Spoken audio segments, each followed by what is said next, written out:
Muhammad bin Salman, the Crown Prince of Saudi Arabia, one of the world's most dangerous millennials? Better known as MBS, he's seen by some as a revolutionary who has brought significant change to Saudi Arabia, particularly for women. However, others view him as a ruthless figure who has fueled the brutal war in Yemen and, according to the CIA, approved the operation to kill or capture Washington Post journalist Jamal Khashoggi, whose body was dismembered with a bone saw. Now, amid the global energy crisis, the Crown Prince is stronger than ever, with world leaders eager to secure his oil.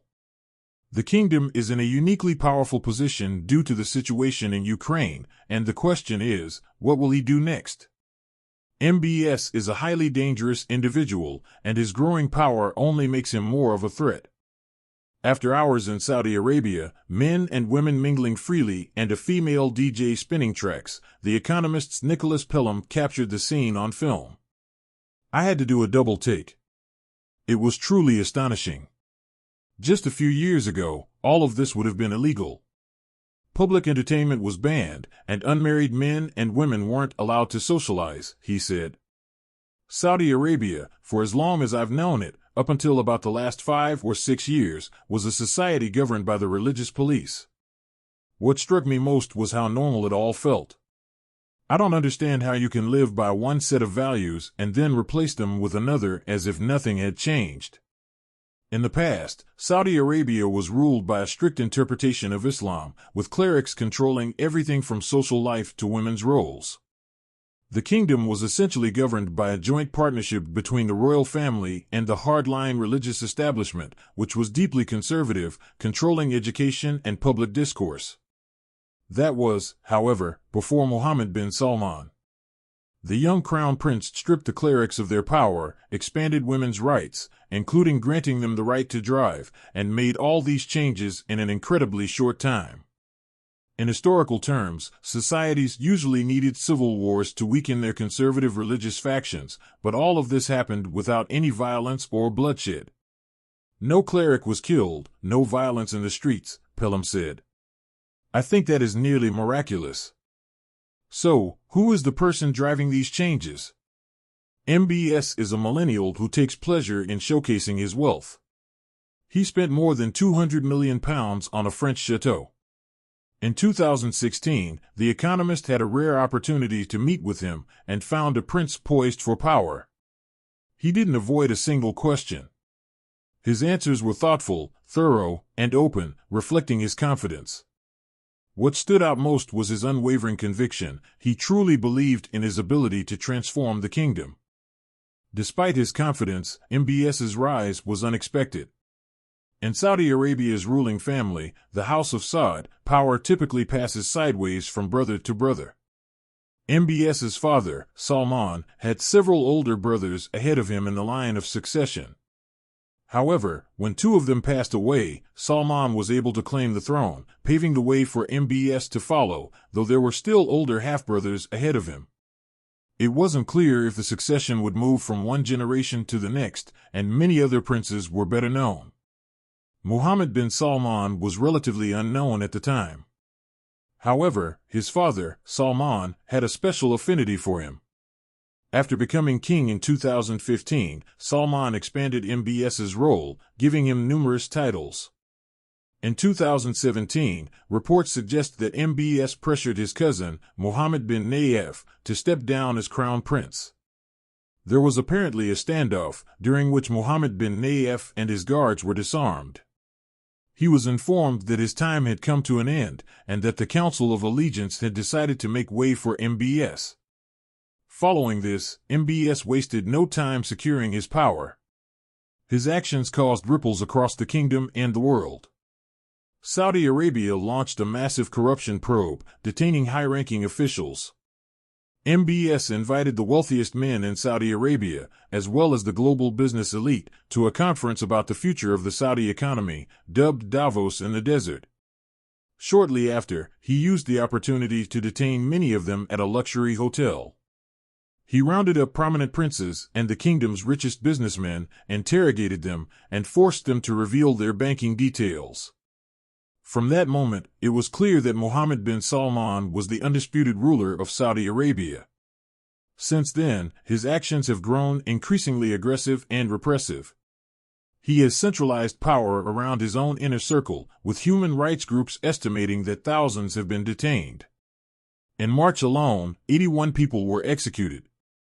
The government has maintained an iron grip on society, a cost the kingdom seems willing to bear as it navigates this transformative and often painful process. Some are far more skeptical. Khalid al-Jabri, for instance, understands firsthand the brutality of the regime. When all you have is a hammer, everything becomes, or everyone becomes, a nail, he says. That's exactly what MBS is doing. His list of victims will only keep growing, both inside and outside Saudi Arabia, unless someone steps in to hold him accountable. Khalid lives in the United States, but his roots are in Saudi Arabia. I come from a large family by Western standards. I'm the eldest of 6 boys and 2 girls, including Omar and Sarah. They were funny, smart, and very ambitious. In 2017, Omar and Sarah were banned from leaving the country. 3 years later, they were seized by the authorities. 20 unmarked civilian cars showed up, with 50 officers in plain clothes. They went into the house and essentially took Omar and Sarah. Khalid's father had been an advisor to the former crown prince, Muhammad bin Salman. Khalid believes that MBS used the travel ban on his siblings as a way to pressure his father to return to Saudi Arabia, and he claims to have seen messages from MBS to his father that suggest this. What makes our case so unique is that Muhammad bin Salman can't claim ignorance or blame rogue agents, Khalid says. He is fully responsible. The situation is further complicated by allegations that Khalid's father stole billions from the Saudi government, which he denies. In the meantime, Khalid remains deeply concerned for his own safety.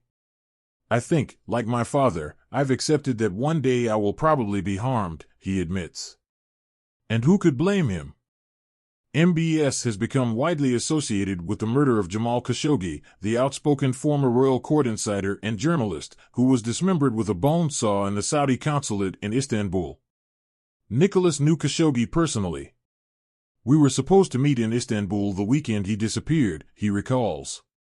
I think Muhammad bin Salman wanted to send a clear message that this is what happens when you challenge my authority. While MBS has acknowledged responsibility for Khashoggi's death, he denies directly ordering it. For a while, it seemed that the murder could threaten the kingdom's relationship with one of its closest allies, the United States. We are going to make them pay the price and treat them like the pariahs they are, one U.S. official said. Saudi Arabia has long been a strategic ally in the Middle East, and successive U.S. presidents have been willing to sell arms to the Saudi leadership. We really have a great friendship, a great relationship, said one leader, addressing the crown prince. Thank you very much for being here. Where might change come from? Let's begin within the kingdom itself. While there may be little open opposition, some, including religious hardliners, are dissatisfied with his reforms. Muhammad bin Salman truly governs through fear, a dynamic I noticed more clearly during my recent visits than ever before. This raises a question that has haunted other authoritarian leaders in the Middle East: how long can you rule through fear and force? And when might a breaking point occur? Another potential weakness is the economy. Since coming to power, MBS has focused on diversifying the kingdom's economy away from oil, with initiatives like tourism and ambitious projects such as the Eco-City Neom. However, despite all the glossy promises of new cities rising from the desert, unemployment remains in double digits, and many of the oil-related subsidies Saudis have long enjoyed are now gone. His efforts to diversify the economy have had limited success, and the kingdom remains heavily dependent on oil, likely for the foreseeable future. What happens if he fails to deliver on these promises? If economic frustration grows, it could fuel political unrest. As for external threats, the most immediate one lies just next door, in Yemen. In 2015, as defense minister, MBS led a bloody intervention to crush Houthi rebels backed by Saudi Arabia's main regional rival, Iran. 7 years later, however, the Houthis have managed to force the better-equipped Saudi military into a ceasefire, leaving the kingdom exposed. The kingdom remains highly vulnerable. While Saudi air defenses have improved in recent years, its vast geographical expanse makes it especially susceptible to drones and other projectiles, which could come from Iran or its proxies. But perhaps the biggest threat to MBS himself is his own behavior. His ego-driven, aggressive, and impulsive nature could lead to a fatal misstep. Is his own recklessness, brutality, or desire for sole control over the kingdom the factor that could ultimately lead to his downfall? For sound policy, it's crucial to have people who can say no. Right now, in Saudi Arabia, no one seems willing to do anything but say yes. We presented the allegations in this film to the Saudi royal court, but they declined to comment. However, in response to a related article about MBS in The Economist, the royal court denied all accusations, insisting otherwise.